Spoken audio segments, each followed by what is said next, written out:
the question that I think most people have on their mind is, how do you set a stop loss in the after hours or pre-market? And can you? The answer is yes, I've done it. I have a way to do it.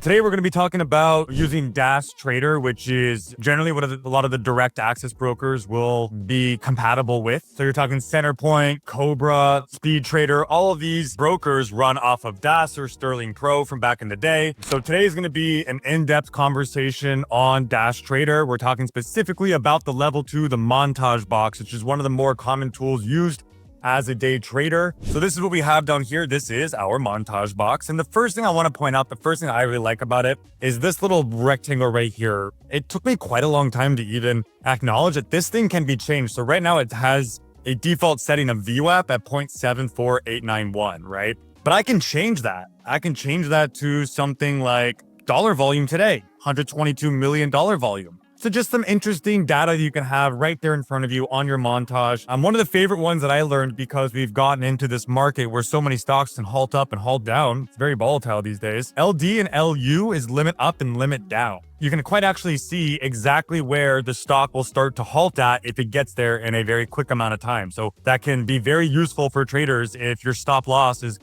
hovering around that halt spot. Maybe something to think about. That can be a very useful tool. I usually just keep it at VWAP, but if a stock is halting, I will change it. The first thing I want to go through is the level 2 configuration. A couple things I want to go over in terms of the level 2 layout. So let me bring in another box here. This one is saved to my default. So going to level 2 configuration, the first thing that kind of pops out to me when I'm looking at this box is I have my price format here of 4 decimal points. It depends on what you trade, but if you're trading stocks that are uber cheap like I do, I like to trade a lot of penny stocks. We're looking at a 48-cent stock right now. I like to have 4 decimal parts. I want to see every single bid and ask in between the spreads. So I push this out to 4 decimals. That can help, especially when you get into like the cheaper stocks, but that's a conversation for another time. You can change the colors. It's super adaptive to really whatever you want, but I'm just going to the settings that make the most amount of difference for me, and that's going to be down here. So I have this box checked. The order size remains unchanged when selecting level 2. So what does that mean? If I click around, you can see that the price is changing, but the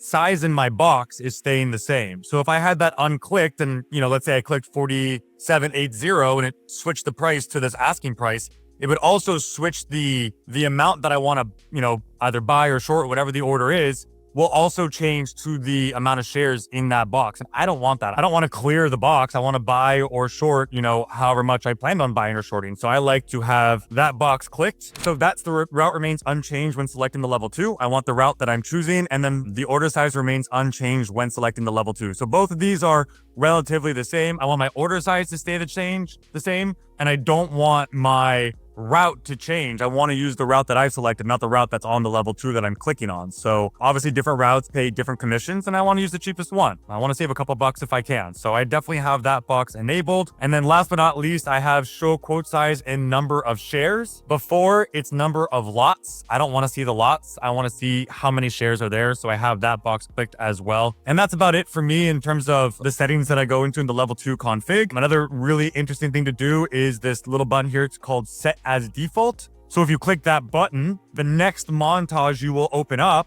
will have the same settings as your previous montage that you have set as default. So, that first montage box that I opened wasn't the default box. I had to bring over my default box to show you guys my actual settings. But if you hit set as default, then every single montage box that I opened up after I hit set as default will have the same exact settings that I have just programmed into this box. So that's a cool little tool. The next thing I want to go over is trade settings. We're coming into here. We're going into trading settings. Bring this out here. And let's see what I have here. Most of the stuff I don't really mess with, but this is a very important area for me right now. I have the box clicked constant shares, meaning I don't want my shares to really change no matter what happens, right? So reset share to default or default to position. These can be kind of dangerous because sometimes I'll be kind of piecing out of a position, a couple shares at a time. And if I'm defaulting it to my position, once it kind of executes, it goes back to my full size or whatever it is. So I don't want that. I want the shares to not change because a lot of stuff happens really quickly in the market. And if you're not being careful, you sell a piece,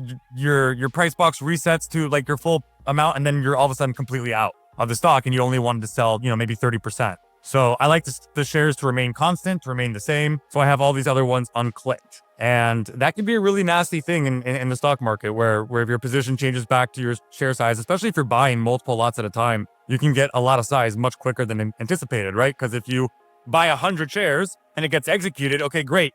Your default, shares in your box here will say 100 shares. If you buy another 100 shares, now it'll say 200. If you buy another 100 shares, it'll immediately flip to 3. And if you click the button twice, now you're going to have 600 shares. So in order to save that kind of time, I like to keep the shares constant. Some other cool things on this level 2 box is the route config. So you can choose which routes to see. I'm using Centerpoint here, so you can delete these. You can take these away, I think. I have it so that my default route is the route that is the cheapest at Centerpoint, that costs me the least amount in fees, right? So that's CPG OSL. So every time I open up my box, it is automatically already routed to CPG OSL and not limit. Saves me a couple bit of time, but also saves me on commission if I'm ever in a rush and I don't have time to change the route. I like it to already be at the route that I'm trying to use. I also have a default share position. I don't want 1,000 shares. Usually I want 5,000 in the box. That's up to you and whatever you want. But this can also just create a much quicker and concise way of just loading your level 2 a time enforces day. And so that is my order template.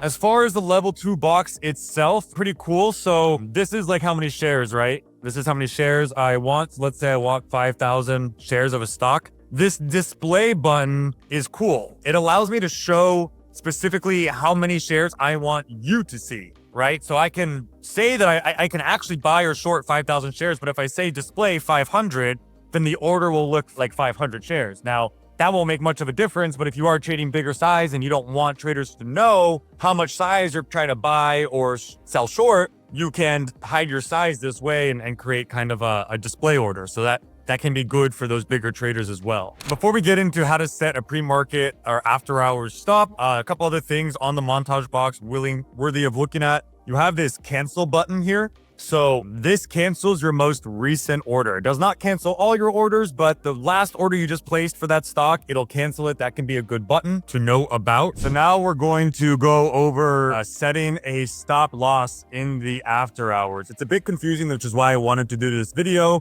Decided might as well go into some level 2 settings and stuff in case you guys need that. You can just copy my settings or make it your own. The beautiful thing about DAS is it's super customizable.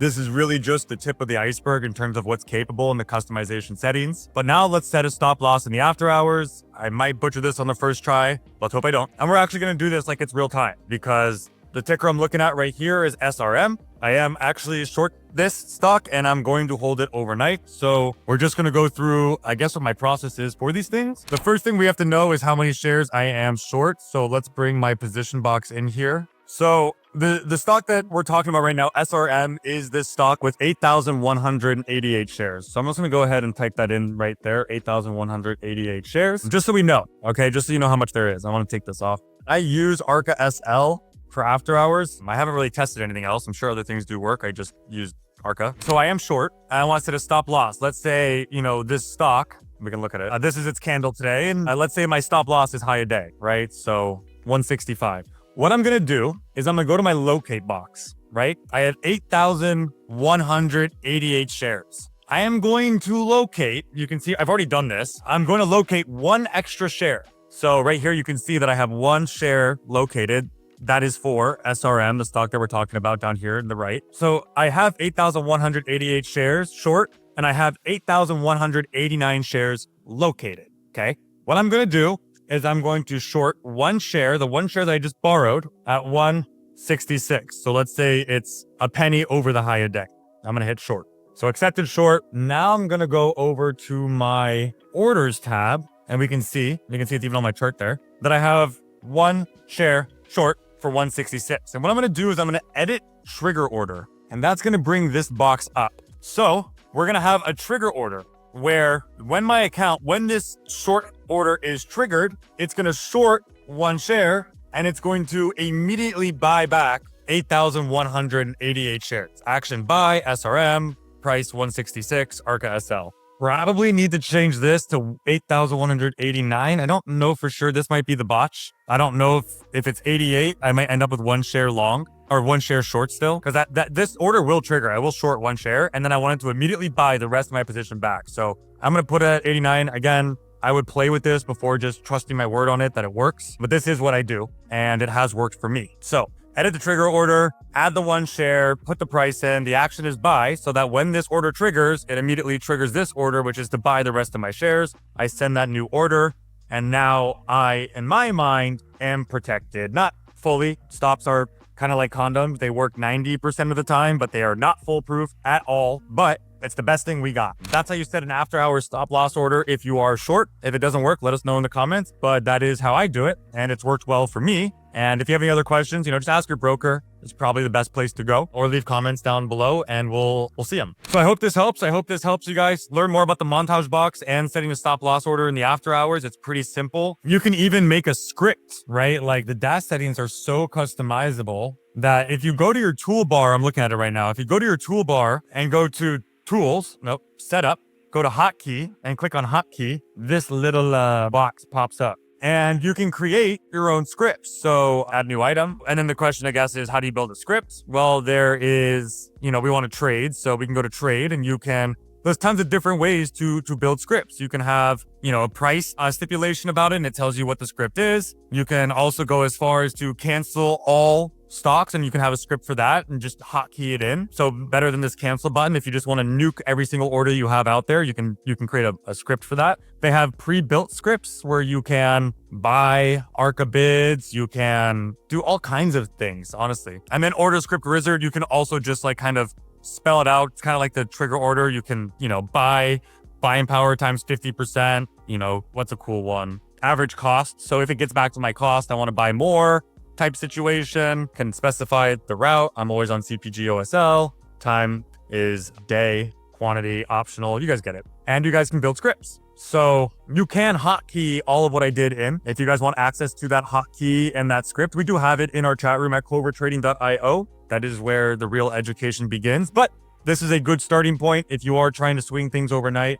God bless your soul. I hope it works out. And try this out. Again, just do me a favor. And if you are going to use this method, try it out first on some really small size just to make sure that it does that you did it right. I know some traders use stop limit orders. I know that you have to be very specific with your broker about what the price of the stock is and how to set that limit. So again, most questions direct to your broker. They're there to help you as much as they can, but this was a cool trick to figure out. So, all right, guys, that's it for me. We'll see you guys next time.